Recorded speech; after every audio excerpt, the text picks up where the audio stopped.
Welcome to the Tier 2 training on produce safety, brought to you by the New Mexico Farmers Marketing Association with support from La Moñtanita Co-op and the Wallace Center at Winrock International.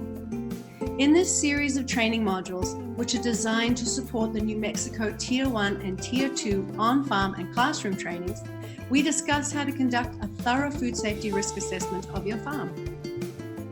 Module number 3 is all about water. The source, quality, and use of water is critically important for food safety. And water is one of the 3 most common ways to spread microbiological contamination. So what is agricultural water? The FDA defines agricultural water as water that is used to clean and sanitize food contact surfaces, water that is used for hand washing, and for produce that is typically eaten raw, any water used during production, harvesting, or post-harvest handling, which could include irrigation, fertigation, washing, cooling, icing, dust mitigation, etc.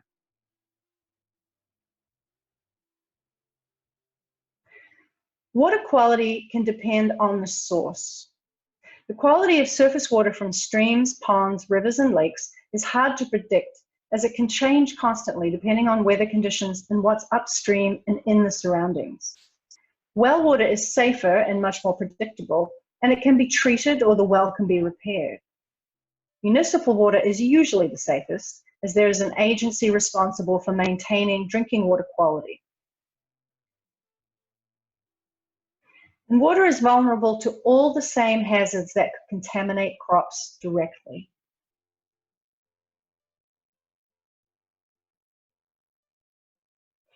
Water is a very efficient way to take an isolated problem and broadcast it widely. Any water of adequate quality, and we'll talk about quality soon, can be used during production for irrigation, spraying, fertigation, frost and dust mitigation, or any way that it may touch the harvestable portion of the crop. But untreated surface water from a canal, creek, or pond, though it can be used for production, may not be used for washing or cooling produce, washing hands, or cleaning food contact surfaces. Any water that's applied directly to produce can transfer microorganisms, including potential pathogens if the water is contaminated. But crops that are eaten raw are at the highest risk, as are crops such as brassicas that are commonly watered close to harvest. The lowest risk is to tree fruit, most drip irrigated crops, and any produce that isn't typically eaten raw. The exceptions are the water used in spraying tree fruit and drip irrigated produce such as onions, carrots, or radishes, as they are often eaten raw. Do you inspect groundwater sources and delivery systems pre-season to detect and correct contamination and then monitor for problems throughout the year? Are the wellhead and casing intact, and is the well in a safe location? For instance, not in the middle of a field of cows or located in an area that is frequently flooded.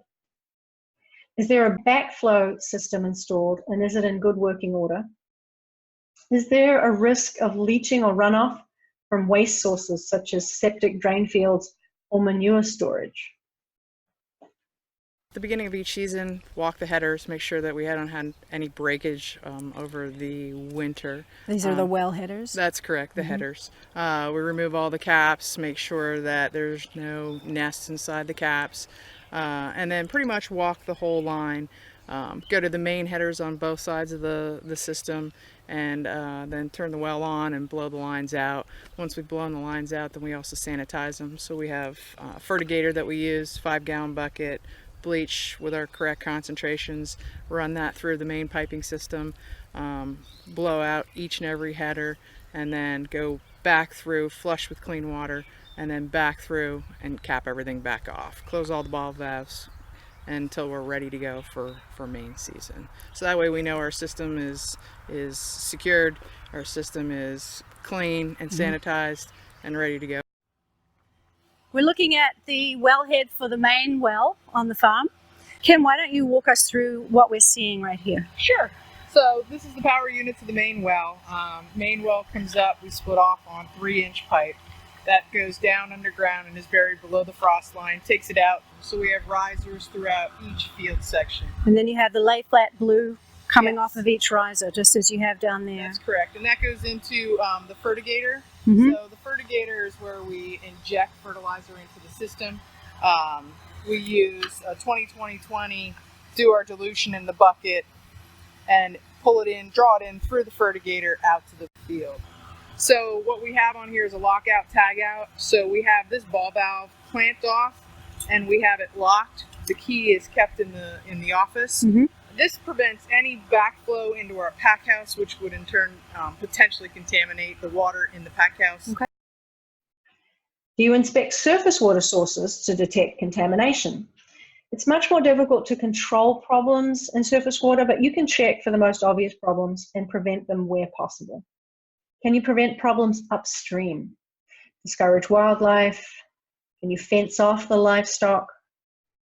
Do you have some debris that you need to remove? Can you move a compost pile that may be leaching into the surface water?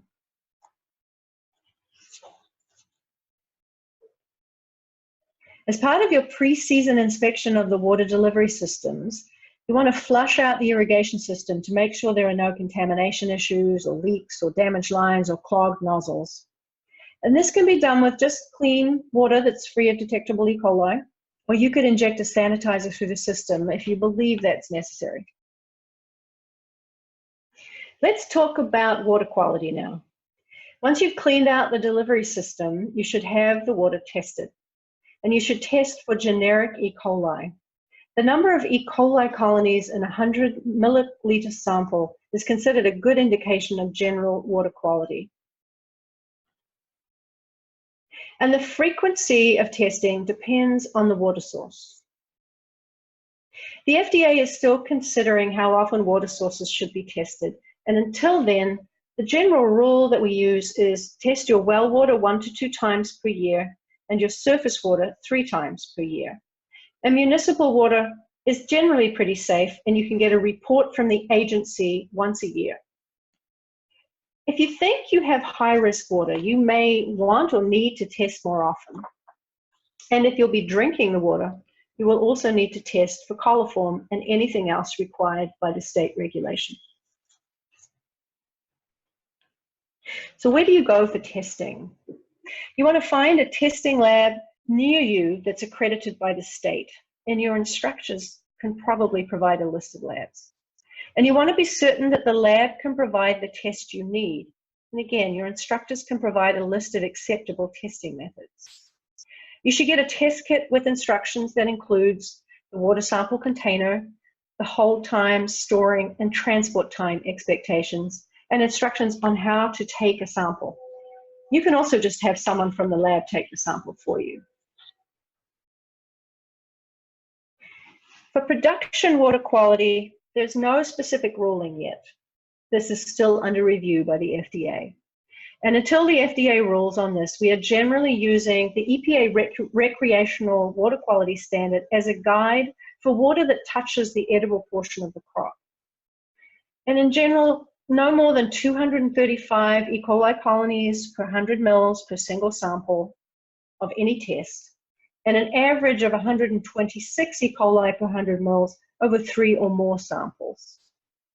Remember, there is no water quality restriction for irrigating or spraying crops that are not eaten raw, or for water that doesn't touch the edible portion of the crop.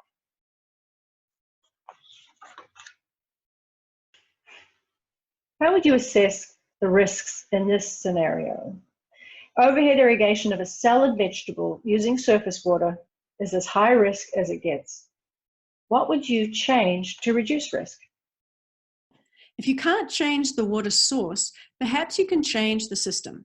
For instance, as in this photograph, you could install drip irrigation under plastic, which reduces the chance of surface water of questionable quality contacting the harvestable portion of the crop. The requirements for post-harvest water are more stringent. Post-harvest water for hand and produce washing, hydro-cooling, and cleaning food contact surfaces must test free of detectable E. coli. And again, untreated surface water is not allowed for these uses because the quality is too unpredictable, unless you can prove otherwise.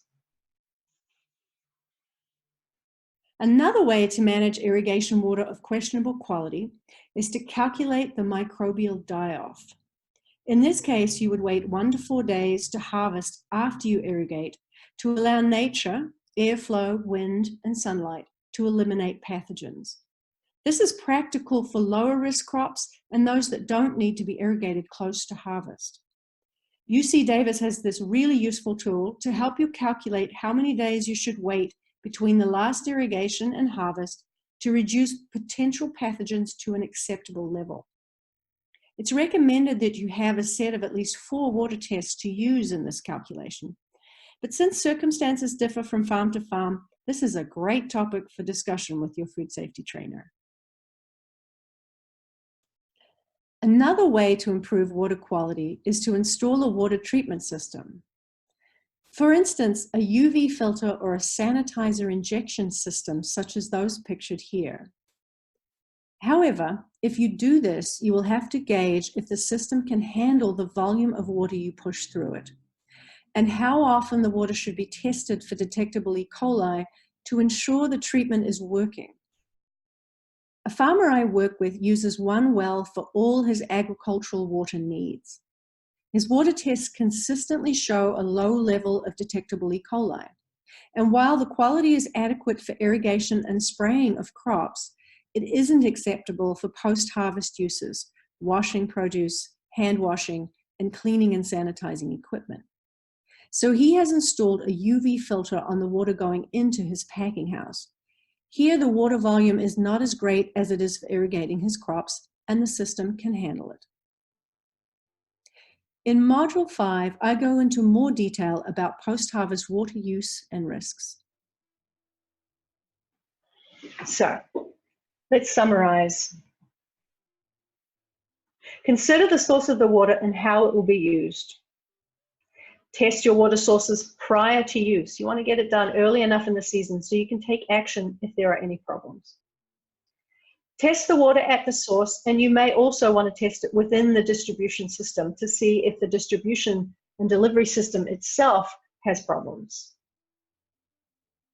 Choose an irrigation method to minimize risk.